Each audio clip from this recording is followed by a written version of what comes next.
For last some days, like post UPSC final results, and before that as well, certainly I got to know some people are still panicked over how to perform, what to do in the prelims. Basically, what should be the mindset before the prelims. The serious aspirants ना इस time वो काफ़ी कुछ पढ़ चुके हैं. Now it's more about the consolidation, and the consolidation phase is the phase of confusion. That is the truth. So what to do in next 1.5 months that we have for the prelims? What to do or what not to do? I will try to decode it through my video, or say you can say this is the first recorded video that I'm trying to present to the aspirant community as a part of my aspirant social responsibility. So let's see कि इस video का background क्या है. I'm assuming that people have been into the second or third reading of their preparation notes. Obviously this video is dedicated to the serious aspirants only. Okay, prelims से पहले aspirants 3 stages में fail होते हैं. The first stage is the stage where we do not prepare good enough. For example, अगर किसी ने last 3-4 महीने से नहीं पढ़ाई की है और ऑन ऑफ में पढ़ाई की है, तो सर्टेनली अगर लक आपके साथ रहेगा तो आप प्रीलिम्स क्लियर करेंगे. हाँ, अगर आपका बेस ऐसा है कि आप मल्टीपल इंटरव्यूज़ हैं, मल्टीपल मेंस लिख चुके हैं, तो base is something that 1.5 months is more than enough. ठीक है, लेकिन आप अगर स्ट्रगलिंग फेज़ वाले में आपको प्रीलिम्स की क्लैरिटी नहीं है या फर्स्ट या सेकेंड अटैम्प्ट है, तो आई विल से स्ट्रगल है फिर तो. I do not sugarcoat the things. My mentees knows that, so I hope you won't mind. Then second category जो aspirants fail करते हैं वो है पैनिक आता है उनको एग्जामिनेशन हॉल में. अब एग्जामिनेशन हॉल का पैनिक कैसे क्रिएट होता है? ऑब्वियसली जब क्वेश्चन नहीं बनेंगे GS1 में आपके, तो एग्जामिनेशन हॉल में पैनिक क्रिएट होगा, या CSET में नहीं बनेंगे तो पैनिक क्रिएट होगा. इससे आप करके आएंगे सिली मिस्टेक्स, इससे आप करके आएंगे ये अश्योर कि आप अपने जो आपका पोटेंशियल है उससे बिलो काम करके आए. ठीक है, वाइल अटेम्प्टिंग द क्वेश्चंस. तो आप एग्जामिनेशन हॉल में फेल हुए हैं. इस एग्जामिनेशन हॉल में फेल कैसे नहीं होना है, इसके लिए certainly I will come up with the next video after some days when it will be appropriate time to deal with the issue. ठीक है, और मैं ये एक्सपेक्ट कर रहा हूँ कि इस स्टेज में आप नहीं हैं.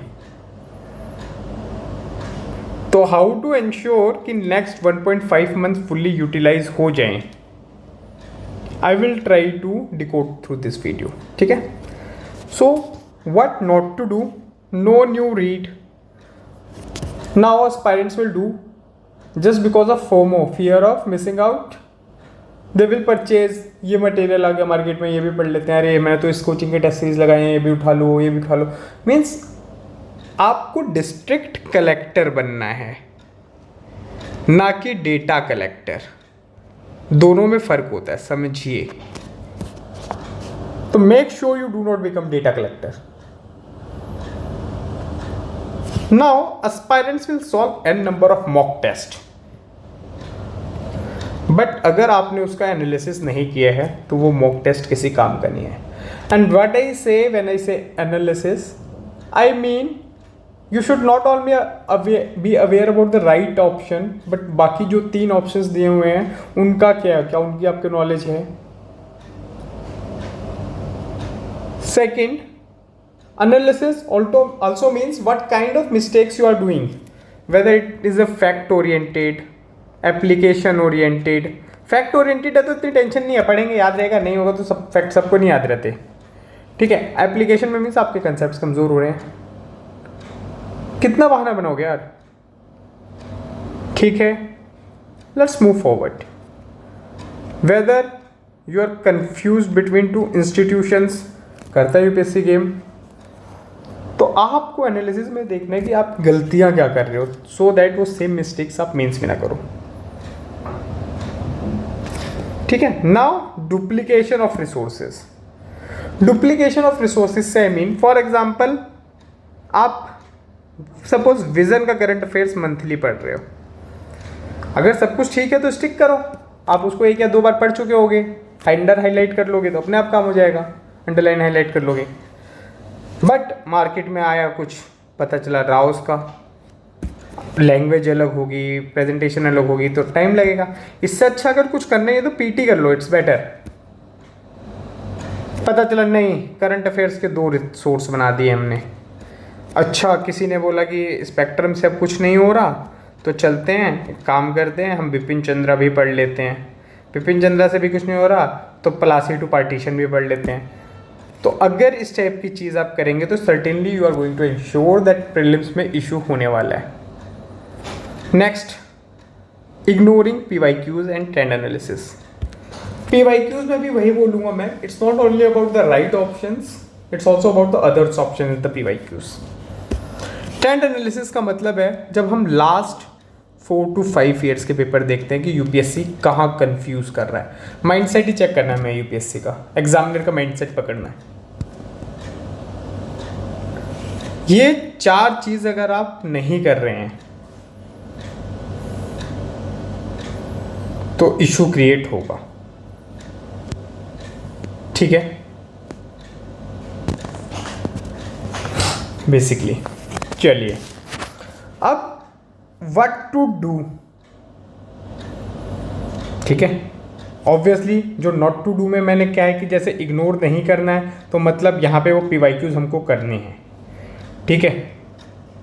मैंने बोला सॉल्विंग टेस्ट विदाउट एनालिसिस, अगर आप कर रहे हो तो इसका मीन्स मैं कहना चाह रहा हूँ कि एनालिसिस करना है, तो I need not to explain these things. Apart from it what to do, first of all revision. Revision किसका? Whatever test PYQ sections you have attempted, उसको दोबारा रिवाइज करो। It will ensure the kind of mistakes that you are making, it will be again rejuvenated in your mind कि हाँ अब ये दोबारा नहीं करना है, उसको दोबारा जिंदा कर देगा। Now doing revisions it's very tough to read cover to cover, बहुत टाइम टेकिंग हो जाएगा। So it's better what we should do, we focus on our underline और हाईलाइटेड पार्ट। हमने ऑब्वियसली किया होगा ना जब ये सेकंड थर्ड रीडिंग है, तो इतने सारे क्वेश्चन सॉल्व किए, हमें ये भी पता होगा विच एरिया इज इंपॉर्टेंट और not. Rely on short notes if you have, for example if you don't have then this is the short notes, whatever you have underline and highlighted. Apart from that, for example spectrum है, पूरी मत पढ़ो ना यार। अगर मान लो शाम को टेस्ट देना, आपको पता है कि मॉडर्न हिस्ट्री छूटा हुआ है, तो उसकी समरी पढ़ लो, तो वो भी तो शॉर्ट नोट्स है। तो try to utilize your resources efficiently. Next, the subjects that have been with some gap days. Gap days means जिसको पढ़े थोड़ा सा टाइम हो गया है। फॉर एग्जाम्पल सपोज आप लास्ट 20 दिन से इकोनॉमी पढ़ रहे हो, आपने FLT लगाया एक, एंड यू फाइंड आउट कि आपका एनवायरनमेंट का क्वेश्चन गलत हो रहा है, तो यार डू एंश्योर कि नेक्स्ट 3-4 दिन 50-60 क्वेश्चन डेली बेसिस पे एनवायरनमेंट के लगा लिए जाएं। एनालाइज करो मत करो वो बाद में कर लेना, बट लगा तो लो और उसमें ये देख लो कौन सा सही है कौन सा गलत है। Just because of this practice ये सब्जेक्ट दोबारा रिवीजन मोड में आ जाएगा, and it will take not more than 1 hour और 2 आवर ऑफ एनालिसिस। अब हो क्या रहा है प्रीलिम्स के टाइम के पास, आपके पास काम बहुत नहीं है, वही चीज़ सेम रिवाइज करनी है, तो 8 आवर्स पे सैचुरेट हो जाएगा अगर नई नई चीज़ें नहीं करोगे। And if you go for the new things like this, certainly you will be able to increase your hours 8 to 10, and these 2 hours matters. कोई 7 पे है तो 9 पहुंच जाएगा, मेरा कहने का मतलब ये है, means increment will be there, क्योंकि हमें हमेशा नई चीज़ें करने अच्छा लगता है ना। Now a very important concept, strategic revision. Strategic revision is the thing that before reading any notes and all, suppose ये मेरे notes है, certainly I will solve 100 to 150 questions of that subject. उसमें सिर्फ ये देखना मेरा कौन सा सही है कौन सा गलत है, कुछ नहीं करना एनालिसिस। जब बाकी वो मैं नोट्स पढ़ लूँगा, वो मेरे सपोज मैं 40 चैप्टर लक्ष्मीकांत का पढ़ने का टारगेट लिया है, तो मैं 40 से पहले मैंने कर लिया 100-200 क्वेश्चन सॉल्व पॉलिटी के, और वो जो सही है इट्स फाइन, जो गलत है वो 40 चैप्टर करने के बाद देखूंगा मेरे से क्या गलतियाँ हुई हैं, वो मैं देख लूँगा। This is the way of strategic revision. ये बहुत लोगों की हेल्प की है लास्ट 3 साल में मेरे मेंटरशिप करियर में। It will help you as well. Next directive of mind will be exam time practice. अब वो समय आ गया है कि संडे का 9:30 और 2:30 बजे आप पेपर लगाने में यूज़ करो। अगर आप फुल डे पेपर नहीं लगा रहे भी इट्स फाइन, कोई लेट सो के उठ रहा है तो मैं कहूँगा 2:30 बजे GS1 लगा लो, बट लगाओ। जो सुबह लगा सकते हो that is well and good. Now last thing, law of average. Law of average क्या कहता है? Do not leave any subject और any topic in totality, so that अगर कोई बेसिक क्वेश्चन आ गया उस चैप्टर से, उस टॉपिक से, you should make it right. कोई मेरे से ये मत बोलो कि सर मैं पूरी एमएक छोड़ के जा रहा हूँ, मतलब ancient medieval art and culture. नहीं, नॉट अ राइट अप्रोच। माना तुमको ये नहीं पता कि क्या कहाँ क्या मिला सील्स में, बट ये तो पता होगा ग्रिड पैटर्न में क्या है क्या नहीं है। If I am talking about the Harappa and Mohenjodaro से, तो बेसिक क्वेश्चन किसी सब्जेक्ट से गलत नहीं होना चाहिए जो स्टैटिक है। Same happens with the CSAT। Last year I am interacting with the people and they are saying sir number system से बहुत सारे क्वेश्चन आ गए, मैंने वो छोड़ दिया था, I am weak at it. तो मैंने कहा ये वीक एट इट क्या होता है? सपोज मैं कह रहा हूँ 35 क्वेश्चन आ जाए इस नंबर सिस्टम से, यार 15 तो एवरेज होंगे ना, वो सही होने चाहिए तुम्हारे। This is what you should focus. Fair enough. So this is the broad, I will say, strategy that I'm recommending you guys to follow. Just follow it for a weekend. Let me know how it is helping you or not. Okay. Post that. You can post your doubts certainly on my email ID if you have any. And I will be having the mentorship session as well. You all are most welcome over there where we can interact with your individual problem. As promised in my birthday post, certainly I will be organizing one mentorship session every month, but since the prelims is there, if required I will be conducting weekly for you guys. Okay, whatever be the case, if you find the video helpful, you want anything further to be explained, just let me know. Okay, that's all from my side. Thank you very much. All the best.